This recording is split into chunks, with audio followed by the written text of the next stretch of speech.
Clutching the terminal diagnosis, she commanded Arthur's photograph. Repent. I laughed. She didn't know that besides the medical report, my pocket also held the affair video of her and Arthur. This charade, using my impending death to force my confession, had to end. My life was almost over, but her good days were about to be, too. Vivian had once again locked herself in the study, working late into the night. In the empty living room, only a small lamp was lit. I sat alone on the couch, examining the terminal diagnosis, an aortic dissection, posing a life-threatening risk at any moment. The doctor told me the surgery would require opening my chest and stopping my heart, making it extremely risky. Even if successful, I could end up paralyzed or in a vegetative state. I couldn't help but offer a bitter smile. Over the past year, I had felt my body noticeably weakening, and I had lost 20 pounds. But because Vivian was a workaholic, constantly pushing me to meet deadlines, I never went to the hospital for a checkup. The day before yesterday,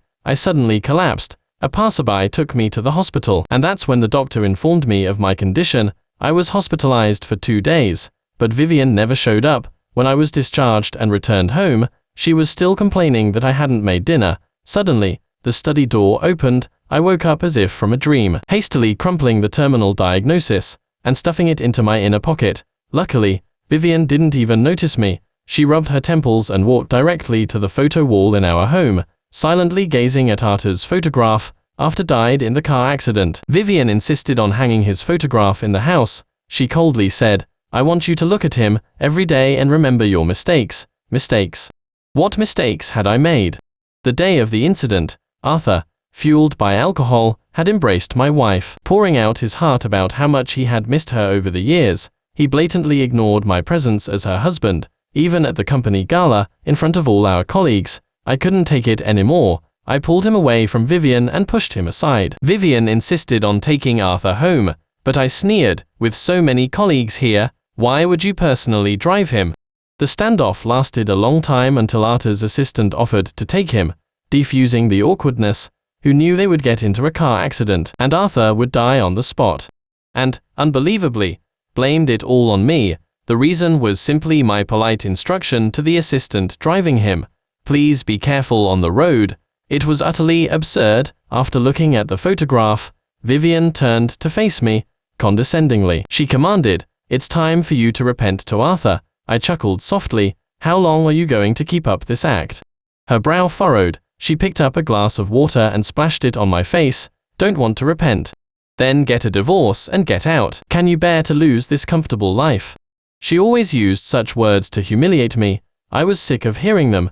Vivian and I had been married for 5 years, and we once had a very loving period. Someone even created a fan page for us on a social media platform. Everyone said we were a match made in heaven. Back then, Vivian had vowed, "Ethan is my life partner, even when he's old and ugly, I'll love every wrinkle on his face." However, human hearts change easily, especially when a career is flourishing and ambition expands. People are more prone to developing other ideas. I hadn't noticed her special connection with Arthur before. It wasn't until that company gala that I realized the bond of childhood sweethearts often endures. Her childhood sweetheart had always harbored feelings for her, and she, in turn, rekindled her nostalgia for the past. As her husband, I had, ironically, become a hindrance. Perhaps after I pass away, she'll mourn me as deeply in front of her next partner as she mourns Arthur. Initially, I played along with Vivian's charade of mourning Arthur purely out of pity. She was almost driven mad by guilt and regret. I thought letting her shift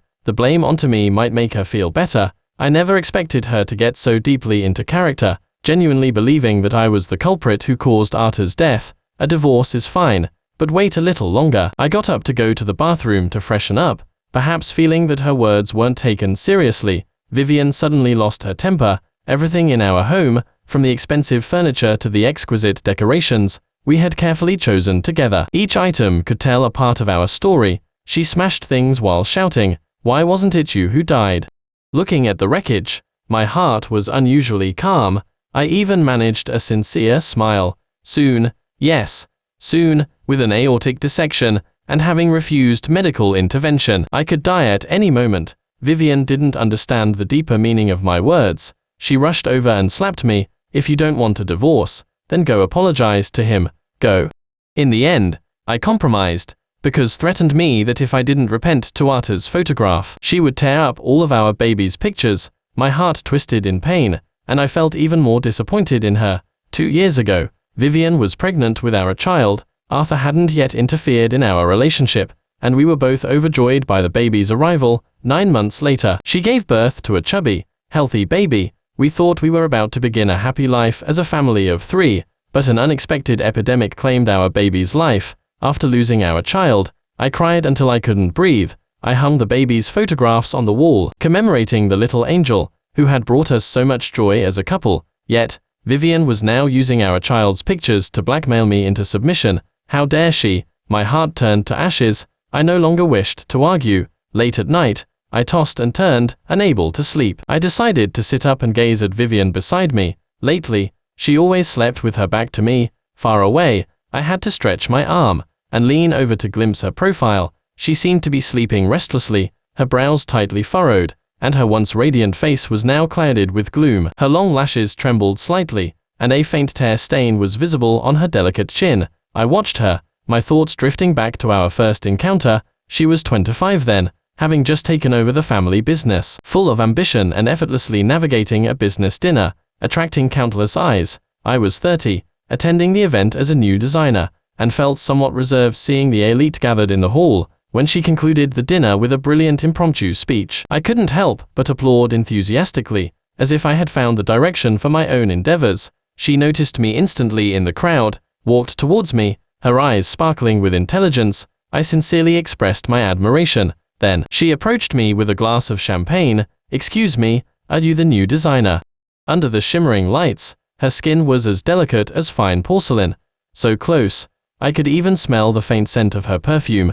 "Yes, my name is Ethan. It's an honor to attend this dinner." I bowed slightly, eagerly meeting her gaze. Not until her cheeks flushed did I reluctantly look away. At that time, Vivian and I shared an unspoken understanding. I wanted to get closer to her. She was quite interested in me, too, but no one expected that we would fall in love and walk hand in hand for 5 years. Because of our boss-employee relationship, I willingly tolerated her decisive and workaholic nature. At the same time, she gave me immense career support and tender care in my personal life. But recently, her domineering behavior had exceeded what I could bear, and she had forgotten her past promises. In the early hours of the morning, moonlight streamed through the blinds, casting a pale glow. I habitually opened my laptop to check on work progress. This gaming company, founded by Vivian with family funding, had quickly become popular after its new game was released. This also propelled her onto the national rich list. I often mused that with her good background,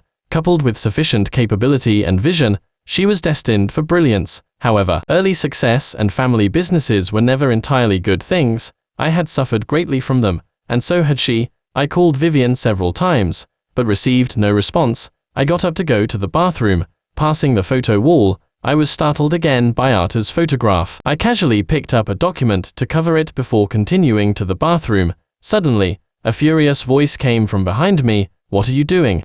I froze, turning to see Vivian striding towards me. She was infuriated by my disrespect towards Arthur, just afraid he'd catch a cold. I mumbled as I entered the bathroom. She rushed to the doorway, her eyes blazing red as she glared at me. "He's already gone. Why are you still insulting him?"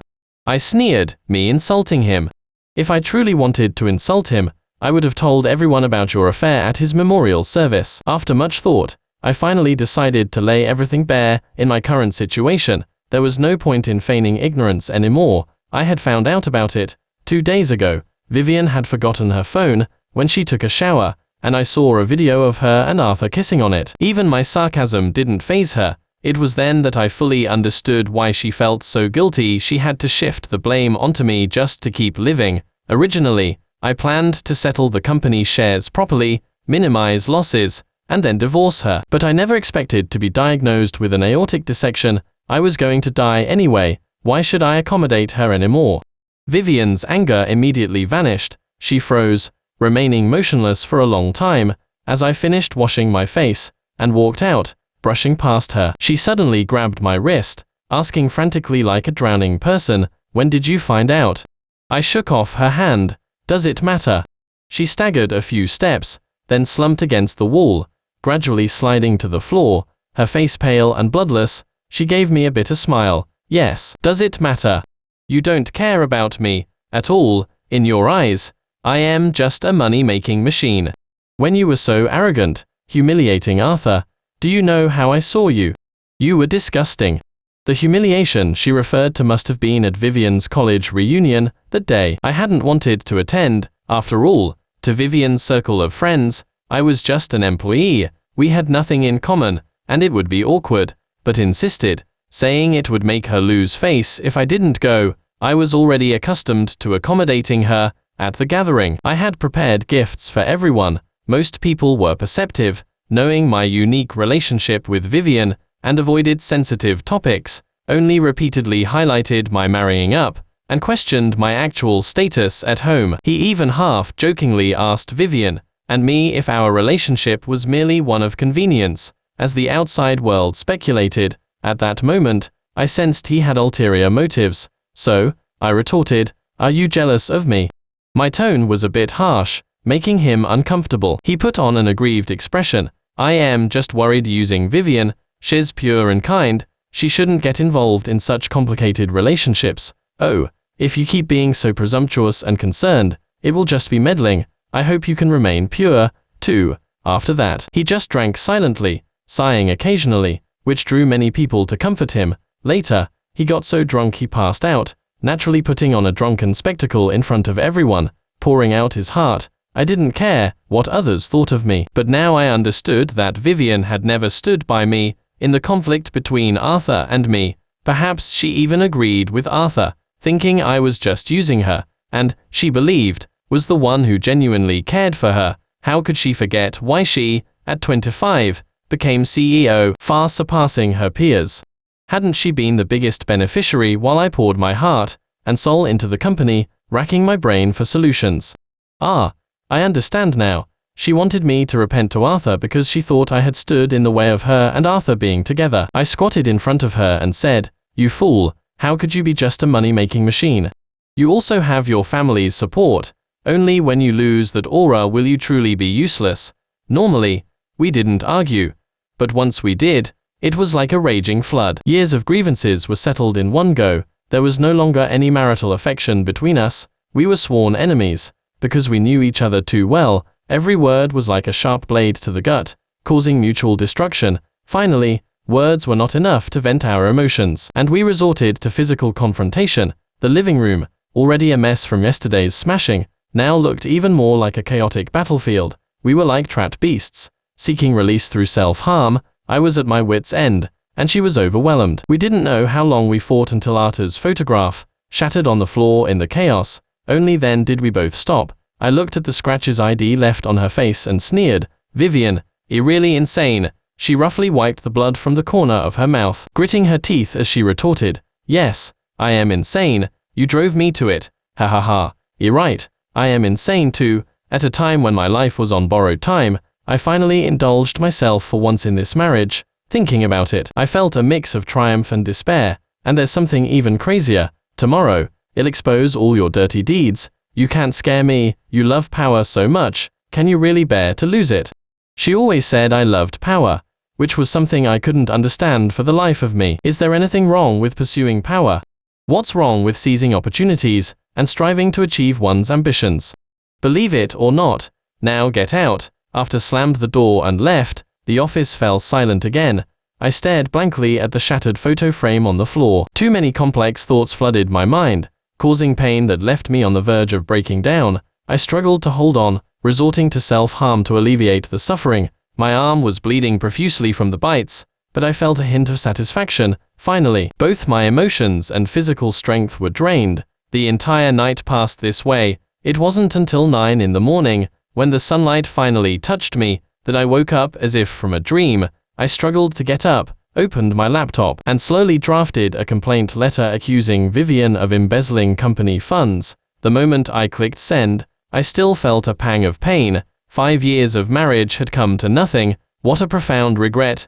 25-year-old Vivian had loved me, but time had made that love no longer pure. We had both changed. Vivian was too young, ambitious yet naive. Being the heir to a family business fed her arrogance, and praise made her swollen with self-importance. She had no idea that the business world is a battlefield, and circumstances change in an instant. My assistant, Ryan, asked me if exposing her this way was too reckless. He worried that if Vivian retaliated with slander, it would be a messy and ugly public dispute. I looked at him and chuckled softly. When you make a mistake, you should take responsibility. If she wants to make a scene, let her, Ryan said in surprise. Ethan, this will severely impact her future. Are you really not going to give her any leeway? I shook my head. The board of directors received my complaint. After a vote, they unanimously decided to suspend Vivian. When I returned from the company, Vivian was waiting for me at the front door. She had a key, but I had changed the lock, so she couldn't get in. That's why she looked so disheveled. On the third day since we broke ties, her reputation in the industry had already plummeted. I walked over and nudged her with my foot. She looked up, her eyes bloodshot, and the wounds on her face still hadn't healed, covered with dark red scabs. After a few seconds of silent staring, she said in a hoarse voice, "Are you trying to destroy us both?" I shook my head. "You think too highly of yourself. If you die, my path is still long." Tears welled up in her eyes, but she still tried to stay strong. "Fine. Cruel. Truly disgusting. Yes, I am disgusting, but no matter how disgusting, I had always done my best to protect her. When competitors tried to bribe me, I didn't hesitate to give up a high salary to stay by her side. When the media slandered and attacked her, I worked sleepless nights on crisis management, finding ways to keep her away from negative news. This industry is indeed tough, and she might have felt it was hard, but it was nowhere near my efforts. Furthermore, she received far more than she gave, to the point where she never truly understood the harsh realities of life and human nature. I was utterly fed up. I started to humor her, agreeing with whatever she said. I told her that I married her for her money, that I was the one who caused Arthur's death, and that if it weren't for me, she and Arthur would have been happy together. After I finished, following her lead, she became even more furious, asking me with a sob in her voice, "Did you ever love me?" How pathetic. After 5 years of sharing good times and bad, she was still questioning that. I forced a professional smile, struggling to suppress the tremor in my voice. "I love power. How could it be you?" She froze for a few seconds, then turned and ran, as if something terrifying was chasing her. I watched her, retreating back, unable to recover for a long time. Since that day, Vivian disappeared without a trace. She deleted all her social media posts, leaving only a short apology in our text messages. I didn't know who that apology was for. Was it for the thousands of employees at the company? Or for me? I had no way of knowing. But what was gratifying was that for half a month, Vivian hadn't resorted to slandering me to gain sympathy. Ryan asked me if I wanted to clear the log files on my laptop. I said no. What's done is done. Deleting it won't erase the past. Let it stay. What I truly meant was, once I am gone, it will become the perfect tool to torment Vivian. She didn't block my text messages or calls, but Vivian never contacted me again. It was as if all ties between us had been completely severed, from interests to emotions, from business to personal matters. Everything was settled clearly and thoroughly, without deliberate contact. I even doubted we would ever cross paths again in this lifetime. In this regard, she was more resolute than I had imagined. The property management kept urging me to accept the apartment, but I always put them off. This day, I couldn't find an excuse, so I reluctantly agreed. The apartment was one Vivian and I had chosen together. Originally intended to be our marital home, she had promised me long ago that before she turned 30, she would have a grand wedding with me, making everyone envious of our love. After earning her first 100 million, she started looking for apartments. She discussed interior design with me, imagining the sweet times we would spend in our own home.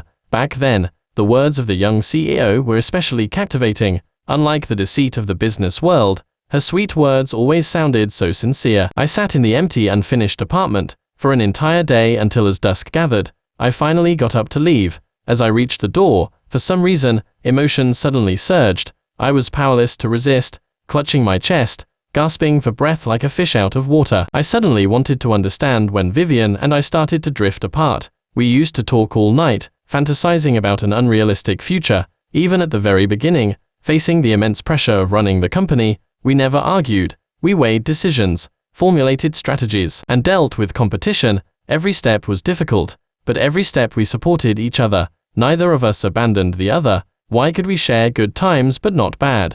Just as I was on the verge of suffocating, my phone suddenly rang. It was Grandma. I took several deep breaths in the dark, trying to suppress the sting in my nose. Then I cleared my throat before I dared to say Grandma. Since my diagnosis, she was the person I dreaded facing the most. The thought of her having to bury me was even more despairing than the day I learned of my illness. She didn't seem to notice anything amiss and asked about many everyday matters. Then she suddenly changed the subject. Actually, I am quite happy about your divorce from Vivian. You cared too much about her, and it pained my heart to see it. Find someone more suitable next time. But there was no next time. Tears welled up again. Leaning on the wall, I barely stood steady. Grandma, I understand. I am not that sad. I won't laugh at you for crying. Come back and see me sometime soon. When you return, I'll treat you to something delicious. I couldn't listen anymore. I bit my lip, took the phone away, took a few deep breaths, and then dared to put it back to my ear.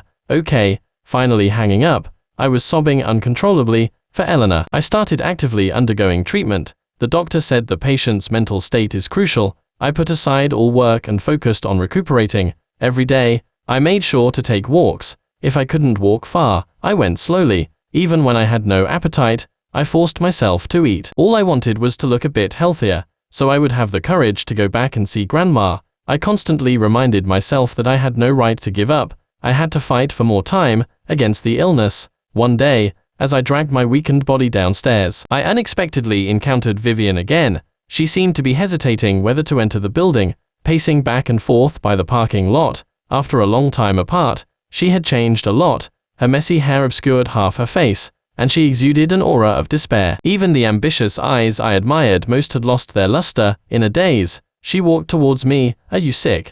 I instinctively shook my head. She frowned, seemingly unconvinced, but didn't press further. Can we talk? I have a lot bottled up inside, and I don't know who to tell. Let's talk here. I don't want to go too far, I said. During our time apart, Vivian had made many investments, big and small, and out of loyalty, had lent a lot of money to others. Now she was plagued by debt, and her investments had also suffered heavy losses. After she finished speaking, I remained silent. After pouring out her heart about the ups and downs of human relationships she had experienced during this time, she brought up Arthur again. She said that during that period, I was constantly traveling for work, always talking about work. I rushed through video calls and hung up, and the rare times I initiated contact, it was still about work. She was very unhappy, feeling that I resented her because of our child's death. Coincidentally, Arthur returned to the country at that time, and showed her warmth and concern. On impulse, she got together with Arthur. Ethan, I am sorry to him, and I am sorry to you. I initiated it. But Arthur said he would keep this secret forever for me. He's truly a good person. That's why I was angry when you slandered him. Oh, Arthur said something like that. Given's personality, she probably felt guilty enough to want to compensate him then. Such a calculated move. Appearing to retreat to advance was very clever. I didn't believe his intentions for meeting Vivian were pure, nor did I believe she couldn't refuse a married woman. Was I too irresponsible? I couldn't handle the pressure myself, so I pushed the blame onto you. Unable to take responsibility for anyone. Yes. Was I like this before? Yes. Ethan, don't you hate me? Yes, I do. Then why are you still willing to talk to me about this? A dying person's words are often wise. I smiled, said no more, stood up, and waved to her. You should go back. I am quite happy to hear that you're not doing well. Can I still find you in the future? Vivian called out, husband, husband.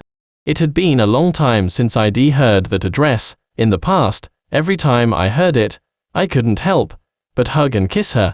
You and I only have a past, no future. I turned back and offered her a slight smile. Despite my earnest efforts to recuperate, my condition rapidly worsened. Even painkillers lost their effect. The intervals between pains grew shorter, and their duration longer. I had to rush to find a lawyer to prepare my will and testament. I had some savings and shares, a portion of which I transferred to my assistant and friend, Ryan, and another portion to Grandma. Ryan was shocked to learn of my illness, asking many questions one after another. I didn't have the strength to answer, just shook my head. He then asked, "Does no she's not worthy?"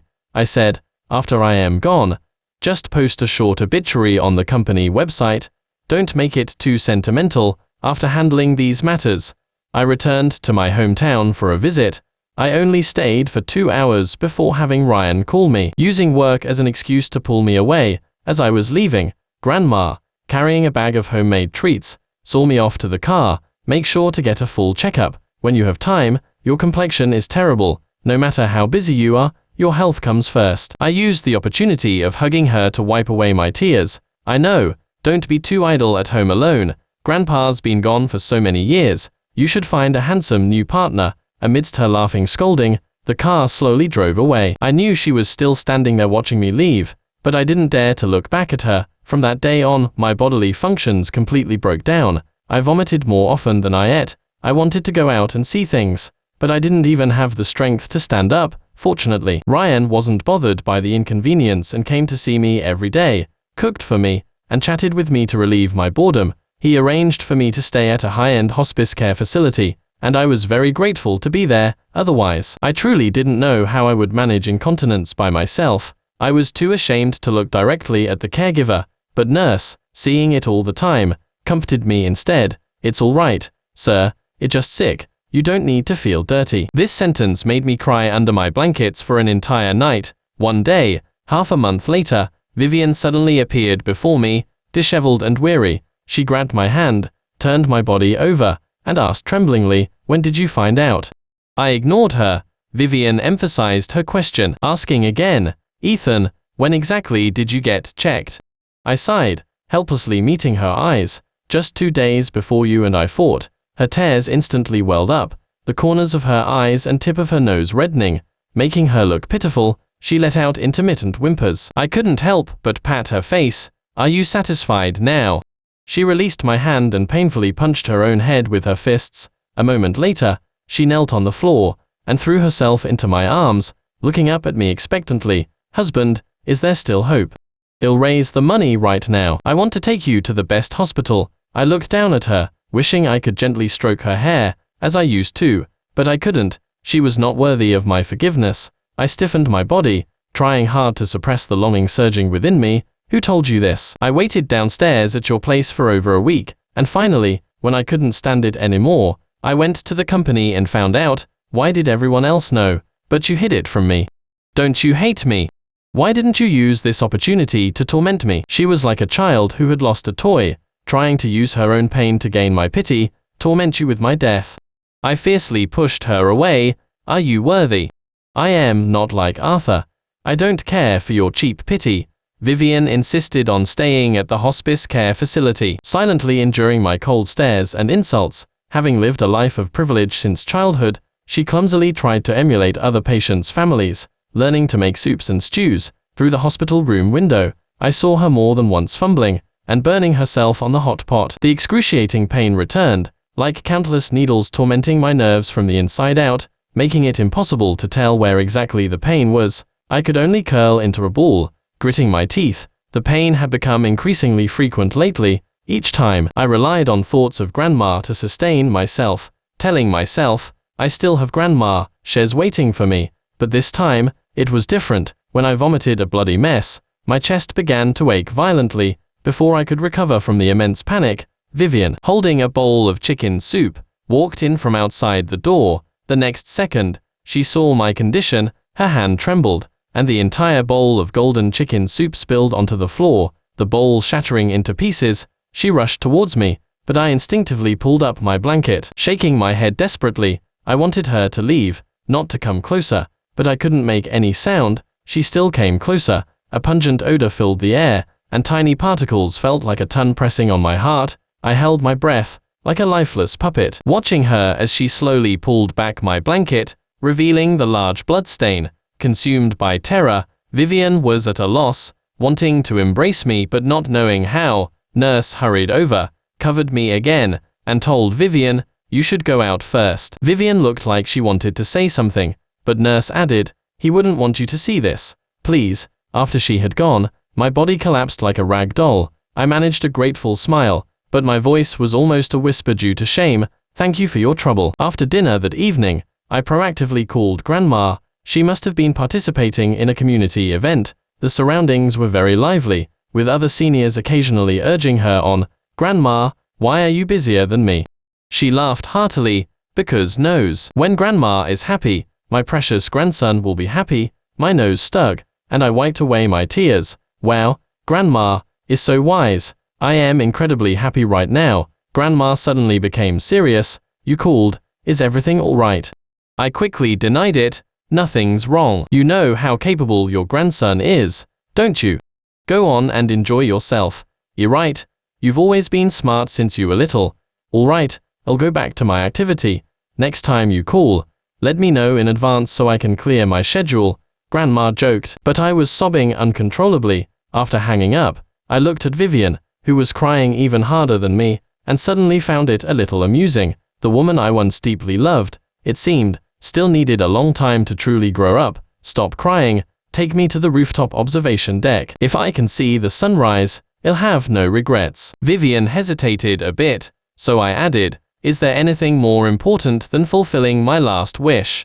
The city lights were like a reflection of the Milky, a bright moon hung in the sky, and another reflected on the glass curtain walls. The towering buildings stood as silent witnesses. Between heaven and earth, the wind came and went freely. I sat in my wheelchair, pushed slowly by Vivian. For a long time, we remained silent. Reaching the edge of the rooftop observation deck, I gestured for her to stop. Here's fine, talk with me for a while. She sat on the ground beside me, her head resting on my knee, her messy hair blown back by the wind, revealing her smooth forehead. Okay, after a long hesitation, I said, call me husband one more time. Husband. Tears welled up in my eyes, and I roughly ruffled her hair, considering it a form of revenge. But a harsher revenge was still to come. I struggled to stand up, slowly walking towards the edge of the rooftop. Vivian anxiously followed behind me. I pulled her car keys from my pocket, glanced back at her with a smile, and then threw them with force. I had secretly taken them from her bag. When we came up, the keys vanished into the darkness, followed by a dull thud from below. Then let your husband teach you another lesson, one you'll never forget, I said. Vivian frantically grabbed my arm. What are you doing? Ethan, say something. What exactly are you doing? I smiled directly at her, savoring her terrified and urgent expression. After a long silence, I finally spoke. Throwing your car keys away was your lesson, you fool. She sighed in relief. You can push me off this place if you want, just don't scare me, please. I nodded dismissively, returning my gaze to the distant horizon. Vivian, let's watch the sunrise together. If you can wait with me until the sun comes up, I'll forgive you. A glimmer of light flashed in her eyes, and she asked in surprise, really?